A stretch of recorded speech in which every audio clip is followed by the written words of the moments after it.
নমস্কার, আমি বাপিদার সোমনাথ। আমার ইউটিউব চ্যানেল বাপিদার সোমনাথ 007। আজকে ফাদার্স ডে, পিতৃদিবস। এই দিনটার উপলক্ষে আমি আপনাদের কাছে একটা ছোট্ট গল্পটা আমার লেখা না, কালেক্টেড গল্প। সেটা আমাদের সামনে আজকে শোনাবো। খুব সুন্দর একটা গল্প। গল্পটার পটভূমিকা আমি বলি।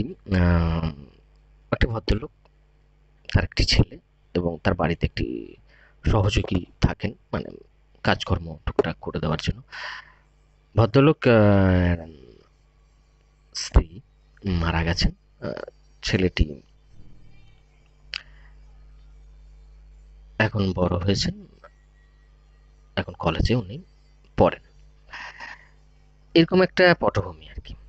আর ভদ্রলোকের সম্বন্ধে একটু বলি। ভদ্রলোক একটা বড় বিজনেসম্যান, খুবই বড় ব্যবসায়ী। আর ছেলেটি খুবই বুদ্ধিমান, খুব ইন্টেলিজেন্ট, মানে পড়াশোনার দিক থেকে খুবই ভালো একজন ছাত্র। তো ছেলেটি যখন কলেজ যায় বা কলেজ থেকে যখন ফেরে, তখন রাস্তার ধারে একটা বড় গাড়ির শোরুম আছে, ফোর হুইলার গাড়ি, কার। তো একটা খুব দামি গাড়ি, সে প্রায়ই কলেজ যাওয়ার পথে বা ফেরার পথে সেটার দিকে অনেকক্ষণ ধরে তাকিয়ে তাকিয়ে দেখে আর ভাবে যে সেই গাড়িটা একদিন সে কিনবে। তো তার বাবার সাথে সে এই বিষয়ে কথা বলে। উম, তখন ওনার ছেলেটির বাবা, মানে বড় বিজনেসম্যান, উনি বলেন, তুমি যদি তোমার গ্র্যাজুয়েশনে বা অর্থাৎ স্নাতকে যদি খুব ভালো মার্কস পেতে পারো বা রেজাল্ট যদি তুমি খুব ভালো করতে পারো, তাহলে তোমাকে ওই গাড়িটা আমি উপহার দেবো। তো ছেলেটি খুব খুশি হয়, খুবই খুশি হয়। এবং যেহেতু ইন্টেলিজেন্ট ছেলে, তার মনের মধ্যে একটা জোরও ছিল।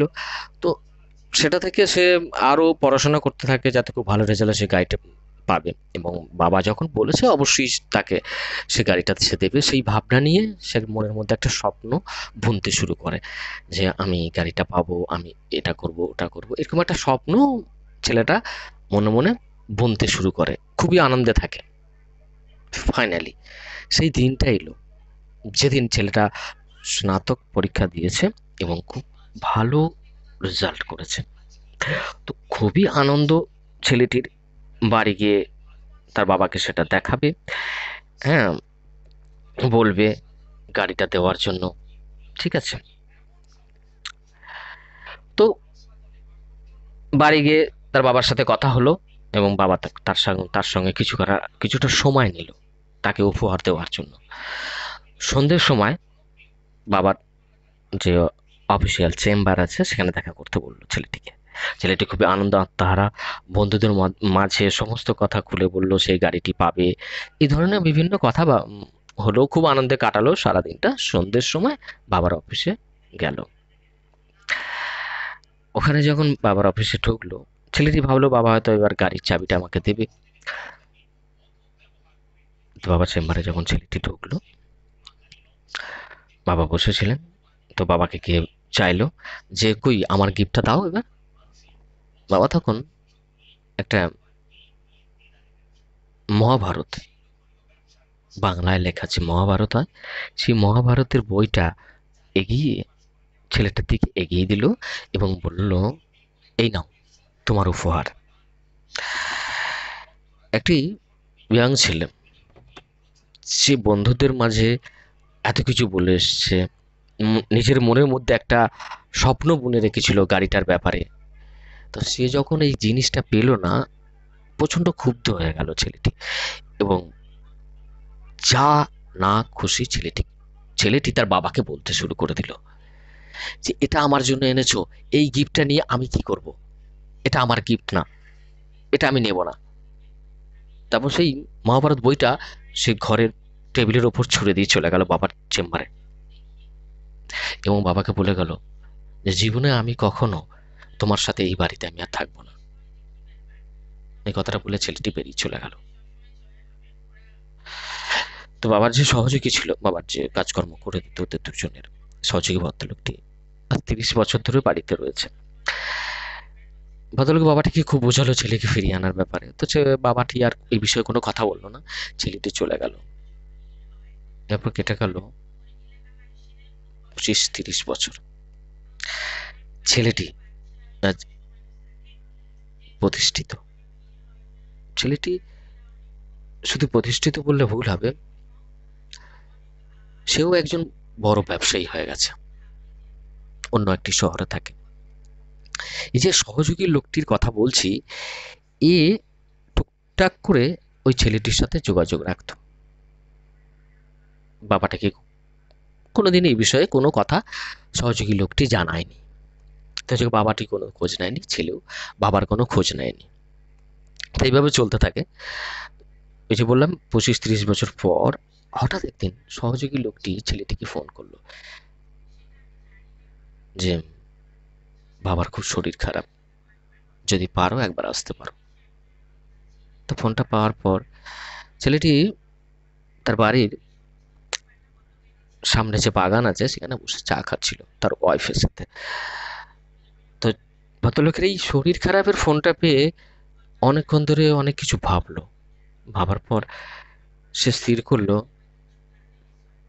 বাবার কাছে সে যাবে বাবাকে দেখতে। তার মনের মধ্যে কেমন একটা অদ্ভুত ফিলিংস হতে শুরু করলো। তখন তার মনের মধ্যে একটা উতলা একটা ভাব তৈরি হলো। ঠিক মানে মানে কতক্ষণে সে বাবাকে গিয়ে দেখবে এই চিন্তায় তখন সে খুব তাড়াতাড়ি করে তার গাড়িটা নিয়ে সে বেরিয়ে চলে গেল তার বাবার কাছে। যখন গেল তার বাবা আর বেঁচে নেই। সহযোগী লোকটি তার বলতে পারেনি তার বাবা মারা গেছে, তার বাবার বেঁচে নেই, মা মারা গেছে। ছেলেটি কান্নায় ভেঙে পড়ল শেষবারের মতো। সে তখন বুঝতে পারলো তার মনের ওতলা ভাবটা কেন সেদিন এসেছিল। তারপর আস্তে আস্তে হাঁটতে হাঁটতে বাবার চেম্বারে গেল। বাবার সমস্ত কিছু বইপত্র কাগজ পেন ঘাঁটতে ঘাঁটতে ঘাঁটতে ঘাঁটতে দেখলো টেবিলের এক কোণে সুন্দরভাবে সাজানো আছে সেই মহাভারত বইটা, যেটা তাকে বাবা শেষবারের মতো উপহার দিতে চেয়েছিল আজ থেকে 25-30 বছর আগে। বইটা হাতে নিল ছেলেটি, একটা একটা করে পাতা উল্টাতে শুরু করলো। যখন শেষ পাতায় গেল দেখলো একটি গাড়ির বিল, সঙ্গে একটি গাড়ির চাবি বইতে স্টিকারিং করে লাগানো আছে একদম শেষ পাতায়। বিল ডেটটা কবে? তার রেজাল্ট বের হওয়ার আগের দিন, আজ থেকে 25-30 বছর আগে সেই স্নাতক হয়েছিল, ঠিক তার আগের দিনের একটা বিল বই ওখানে স্টিকারিং করে লাগানো আছে। এবং সেই গাড়ির চাবিটা, যে গাড়িটা কিনে সে স্বপ্ন বুনত, যে গাড়িটা নেওয়ার জন্য সে পাগল হয়ে গেছিল এবং বাবার সাথে ঝগড়া করে আজ থেকে 25-30 বছর আগে সে ঘর থেকে বেরিয়ে গেছিল। ঝরঝর করে কাঁদতে শুরু করলো ছেলেটি। বাবা সেদিন মহাভারত বইটা শুধু তাকে দিতে চায়নি, সে যা চেয়েছিল সবকিছু দিতে চেয়েছিল। কিন্তু ধর্মগ্রন্থ একটা, শিক্ষা, সমস্ত কিছুই বাবা সেদিন দিতে চেয়েছিল। ছেলেটি সেদিন বুঝতে পারেনি, তো ঝরঝর করে কাঁদতে শুরু করলো।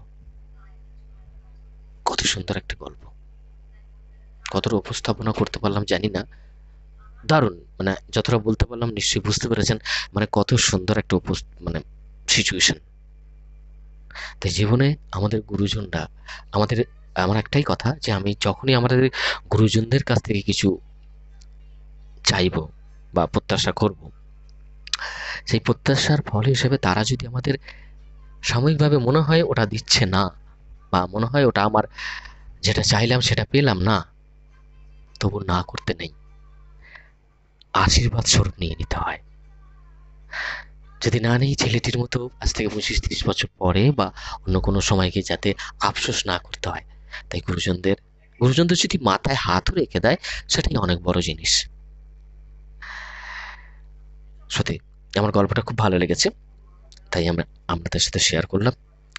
ধর্মে থাকুন বন্ধুরা, কর্মে থাকুন, ভালো থাকবেন সবাই। নমস্কার।